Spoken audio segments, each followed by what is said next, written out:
like, bro, yeah, she got a kid. Look at his back. Oh my god.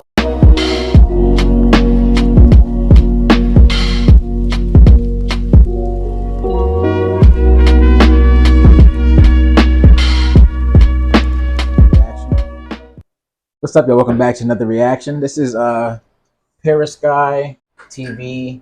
The Area 51 rabbit hole goes deep. This is part 2 of a reaction that we already started about like a week ago. He was pretty much talking about how aliens may be like extra dimensional entities rather than like physical beings who flew across the universe in a mothership or some crazy like that. You know what I mean? Can you imagine? It would just take way too long. Like, how can you travel that far? Millions of light years, unless they're able to like bend space and time, and like they're able to like, funnel themselves to. Yeah, how do you think people will like get through different dimensions? They probably just come from a higher dimensional plane. How do you think they get here? Sometimes I've heard stories of them like traveling physically to like light orbs. They use those objects that we see in the sky that somehow like bend gravity and space around it, and it's like it has no propulsion, nothing.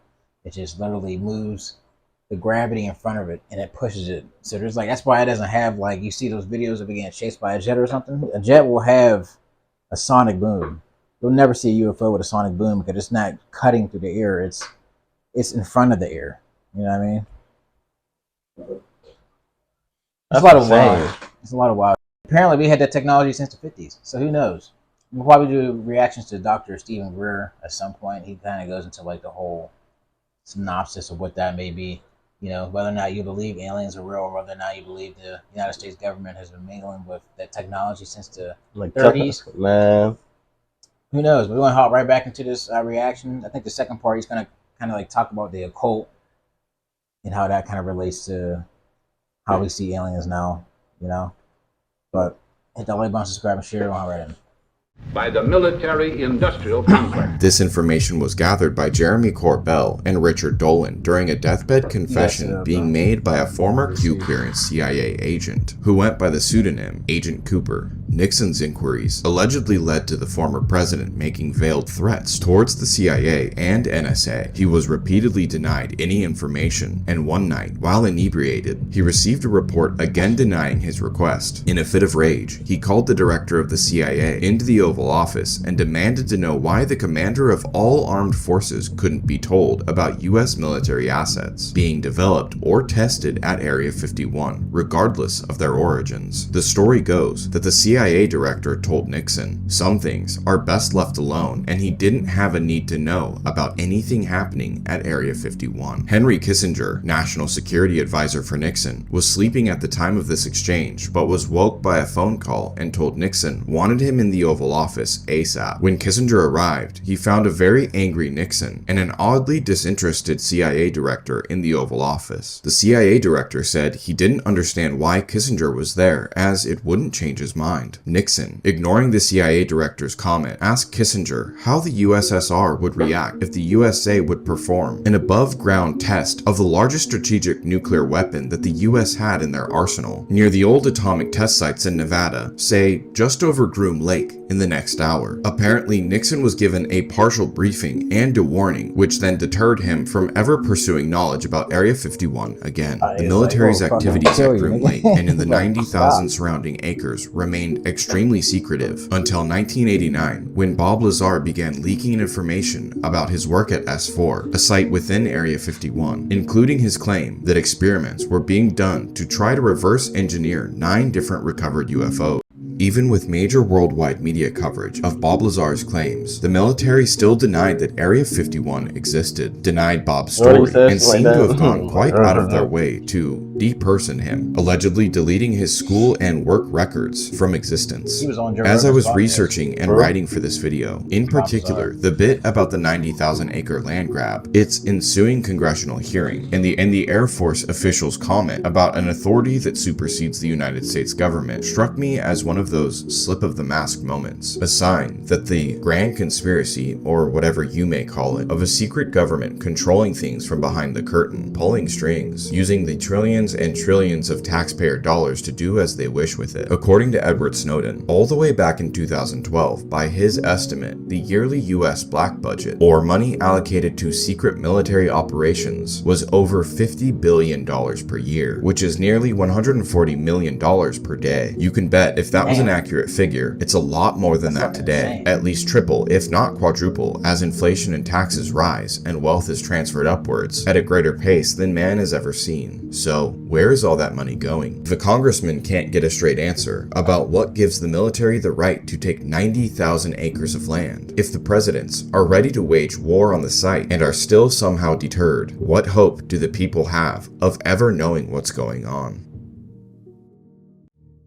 8 years ago, on August 25th, 2014, a YouTube channel called Martian Archaeology uploaded a video exposing photos pulled from Google Earth seeming to show an obelisk, pyramid, and Eye of Horus or Eye of Ra being constructed at Area 51. Though not all of the satellite pictures show the coordinates, comparing them to publicly available pictures of the surface of one site in Area 51 does confirm the sites match up. The first images show a massive black obelisk.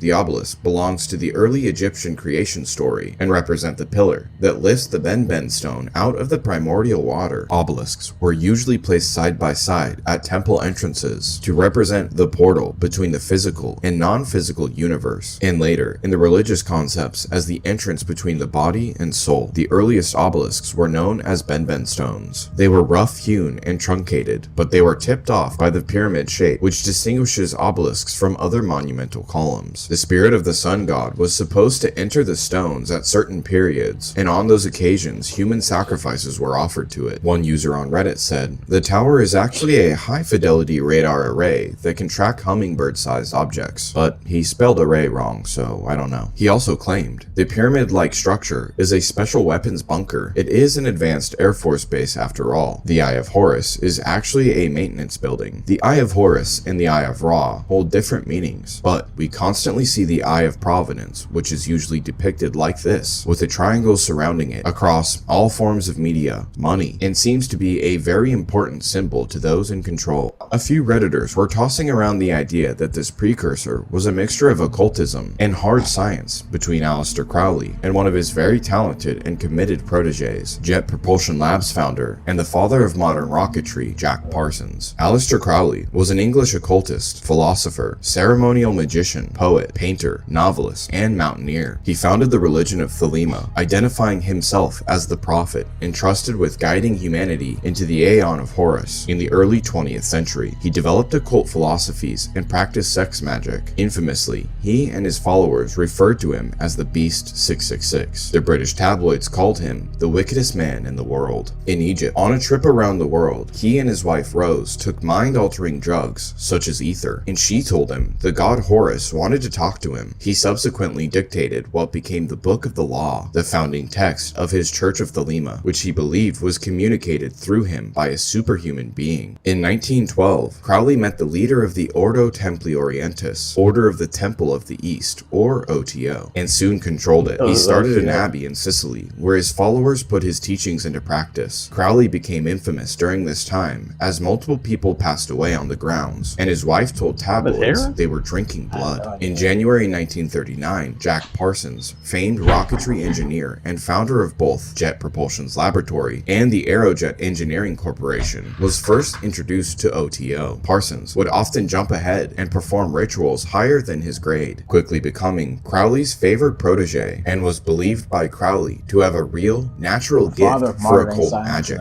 The story goes that during Crowley's 1918 ritual, which he called Amalantra Working, in Central Park West, New York City, Crowley opened a portal between our dimension and another dimension with the intent to invoke certain intelligences into physical manifestation. One such entity that crossed over through this portal called itself Lamb, which Crowley believed to be of interdimensional origin. Crowley described Lamb in his book, The Way. Lamb is the Tibetan word for way or path, and Lama is he who goeth, the specific title of the gods of Egypt, the treader of the path. In Buddhistic phraseology, its numerical value is 71. 51, the number of this book. Interestingly, Crowley illustrated the being as looking frighteningly close to our modern depiction of the Greys that are described by many as being demonic in origin. It could be that our idea of extraterrestrials and demonic entities could all be some ancient interdimensional beings. Maybe it's not such a coincidence that the Lamb entity was co-opted and fictionalized into Lovecraftian lore as the avatar of Nyarlathotep. Years later, between 1945 and 1946, Jack Parsons performed ritual after ritual for months during his own effort to conjure an interdimensional being, a practice which he referred to as Babylon working, using his own blood and other bodily fluids in order to then birth what he called a moon child. He chanted in the Enochian tongue, developed by 16th century alchemist John Dee, and drew pentagrams in the air. A few years before his death, Parsons had written to Crowley, "Babylon is incarnate on the earth today, awaiting the proper hour of her manifestation. And in that day, my work will be accomplished, and I will then be blown away upon the breath of the fire." On June 17th, 1952, Parsons' laboratory exploded, ending his life. Theorists claim that it was Parsons' rituals in 1948 who widened the tear in between dimensions, originally made by Crowley in 1918. It was soon after this that people worldwide began seeing Greys, and when the UFO phenomenon really took hold. It's interesting that Crowley and Parsons saw these entities as interdimensional, and that's also how the Area 51 caller described them.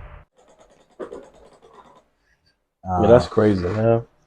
What are your thoughts on that? Like, what do you know? I don't know. It's like when people speak about that type of stuff, it's like we only know so much about the Earth and what happened. Well, do you think that they mistake demons and interdimensional like beings? Possibly, because you got alien depictions going all the way back to like Native American. They didn't have Jesus. They weren't thinking about demons and whatnot. I mean, you got prehistoric drawings of like saucer type as things. I don't know. So it's kind of like in books, the idea of like, have these beings been around for way longer than we think? Who knows what the relation is with that? But again, it's kind of interesting seeing that like our modern day idea of them kind of stem from like occultist practices and shit. Because it's weird that the dude who's kind of like responsible for modern day rocketry has also has ties with a guy who's like has accusations for child rape and all these other crazy things and invoke these demonic spirits and rituals and all that. I mean, he literally said it. The dude does sex rituals. You know what I mean? Yes. That's a big part of that, is like rape and stuff. That's crazy. There's a lot of crazy shit. So who knows what's going on with these aliens? I mean, the government just talking about they're probably real. Who knows? I think it's really just kind of like more hoopla to throw into the air to distract you from the fact that the dollar is going to implode at any day now, and that you're not going to be able to buy a piece of bread for $1 trillion, no matter how much money you got in your bank account. You're not going to be able to afford it. They're going to be using dollar bills as like toilet paper. Yeah, hit that like button, subscribe, and share, man. It's road to 10K. I want to see you next time. Peace. Peace.